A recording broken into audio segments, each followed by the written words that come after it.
जीवन बगिया ऐसी उलझी, फूलोगे कम कांटे ज्यादा, सिमटा जीवन डूबी सांसें, आना है तो अब भी आजा।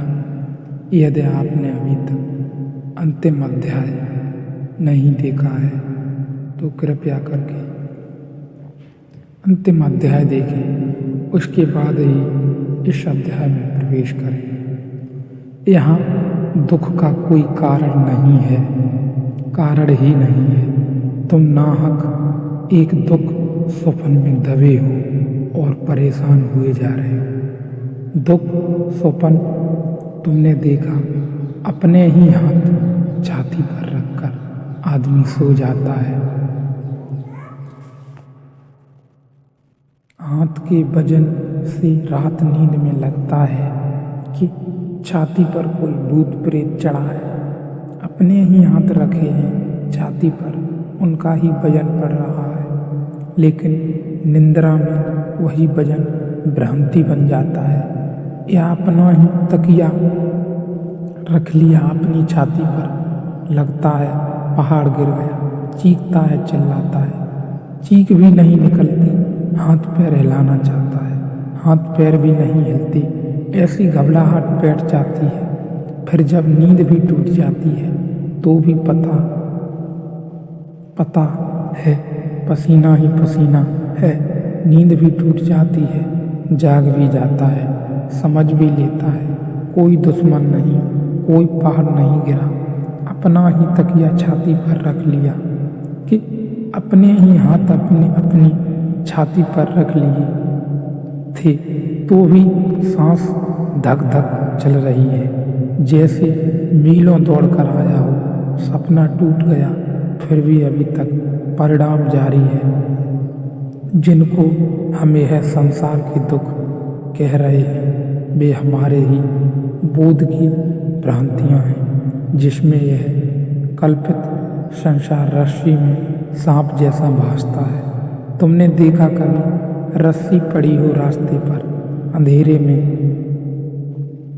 बस सांप का ख्याल आ जाता है, ख्याल आ गया तो रस्सी पर सांप आरोपित हो गया, भागे, चीख पुकार मचा दी। हो सकता है दौड़ने में गिर पड़े, हाथ पैर तोड़ लो, तब बाद में पता चले कि सिर पर रस्सी थी। नाहक दौड़े, लेकिन फिर क्या होता है, हाथ पैर तोड़ चुके। लेकिन अगर तुम्हारे पास थोड़ा सा भी बोध का दिया हो, प्रकाश का थोड़ा, तो अंधेरे से अंधेरी रात में भी तुम बोध के दिए से देख पाओगे कि रस्सी रस्सी है, सर्प नहीं है। इस बोध में ही आनंद परमानंद का जन्म होता है। अतएव तू सुखपूर्वक विचार कर, तेरे पास सूत्र है, तेरे पास ज्योति है, ज्योति का तूने नाहक की पर दो में ढाका है। पर्दे हटा, घूंघट की पट खोल, विचार की, वासना की, अपेक्षा की, कल्पनाओं की, सपनों की पर्दे हटाओ। वे ही घूंघट हैं, घूंघट को हटाओ, खुली आंख से देखो। लोग बुर्के ओढ़े बैठे हैं, उन बुर्कों के कारण कुछ दिखाई नहीं पड़ता, धक्के खा रहे हैं, गड्ढों में गिर रहे हैं। वही आनंद परमानंद बोध है।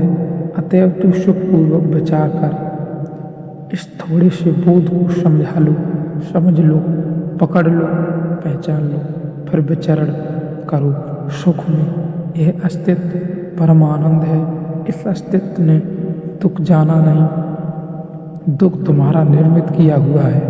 कठिन है समझना यह बात, क्योंकि हम इतने दुख में जी रहे हैं। हम कैसे माने कि दुख नहीं है।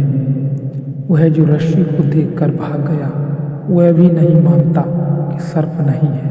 वह जो हाथ रखकर छाती पर पड़ा है और सोचता है पहाड़ गिर गया, वह भी उस क्षण में तो नहीं मान सकता कि पहाड़ ही गिर गया है।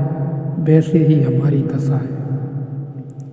क्या करें, थोड़े दृश्य से दृष्टा की तरफ चलें। देखें सब लेकिन देखने वाले को न भूलें। सुने सब सुनने वाले को न भूलें। करें सब लेकिन स्मरण रहे कि करता नहीं है, करता नहीं हूँ। बुद्ध कहते थे चलो राह पर और स्मरण रखो कि भीतर कोई चल नहीं रहा है, भीतर सब अचल है। ऐसा ही है भी। गाड़ी के चाक को चलते देखा है, कील तो ठहरी रहती है, चाक चलता जाता है। ऐसे ही जीवन का चाक चलता है, कील तो ठहरी हुई है। कील हो तो मुक्ति का अभिमानी मुक्त है और बुद्ध का अभिमानी बुद्ध है, क्योंकि इस संसार में यह लौकिक सत्य है, सच है कि जैसी मति वैसी गति। यह सूत्र मूल्यवान है। मुक्ति का अभिमानी मुक्त है। जिसने जान लिया कि मैं मुक्त हूँ वह मुक्त है। मुक्ति के लिए कुछ और करना नहीं, इतना जानना ही है कि मैं मुक्त हूँ। मैं मुक्त हूँ। तुम्हारे करने से मुक्ति ना आएगी, तुम्हारे जानने से मुक्ति आएगी। मुक्ति कृत्य का परिणाम नहीं है, ज्ञान का फल है। मुक्ति का अभिमानी मुक्त है और बुद्ध का अभिमानी बुद्ध है। जो सोचता है मैं बंधा हूँ वह बंधा है, जो सोचता है मैं मुक्त हूँ वह मुक्त है। तुम जरा करके भी देखो, एक 24 घंटे ऐसा सोचकर देखो कि चलो 24 घंटे यही सही, मुक्त हूँ। 24 घंटे मुक्त रहकर देख लो, तुम बड़े चकित होगे। तुम्हें खुद ही भरोसा नहीं आएगा कि अगर तुम सोच लो मुक्त हो तो कोई नहीं बांधने वाला, तो तुम मुक्त हो। सोच लो कि बंधा हूँ तो हर चीज़ बांधने वाली है। यदि ऐसा आप सोचते हैं और आनंद प्रेम के साथ धारा के साथ बहे चले, बिल्कुल भी रोकने की आवश्यकता नहीं है, लोभ की कोई आवश्यकता नहीं है, तो आप सत्य के साथ एक हो सकते हैं, अभी मुक्त हो सकते हैं। यदि आप मुक्ति की बात करते हैं और ऐसा सोचते हैं 24 घंटे के लिए भी कि मैं मुक्त हूँ, तो फिर आप कोई नहीं बांध सकता। आप मुक्त हैं।